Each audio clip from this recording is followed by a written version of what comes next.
President Obama only has to look at what happened to former President Woodrow Wilson and his failed quest to join the League of Nations to know what a skeptical Congress is capable of.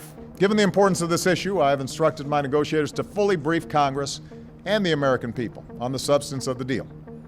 And I welcome a robust debate in the weeks and months to come. Robust is one word for it. It looks to me like we're being rolled. I mean, we have abdicated our position at the top. There's still tremendous concerns that we're basically legitimizing a state sponsor of terror. The U.S., Iran, and 5 other world powers have pulled off a framework for a deal that would lift sanctions in exchange for curbs on Iran's nuclear program, setting the stage for a final agreement due this summer. But their work is far from over. The White House still has to sell the deal to Congress for 2 reasons. First, Congress is considering legislation that would impose more sanctions on Iran if a final deal isn't reached by June 30th. But the more immediate concern is this bill, scheduled for a committee vote on April 14th. It would require lawmakers review and approve the final agreement due in June. The White House has threatened to veto it. Republicans have 54 seats in the Senate. They'd need 13 more votes to override a veto, and they're close. Already, they can count on 8 Democrats and 1 independent who've signed on as co-sponsors. Good news on this front for the administration. One of the biggest critics of the Iran talks now has a bit less influence. Senator Robert Menendez has stepped aside as the ranking Democrat on the Senate Foreign Relations Committee following his indictment on corruption charges. The Obama administration is expected to further brief Congress when lawmakers return from their recess on April 14th.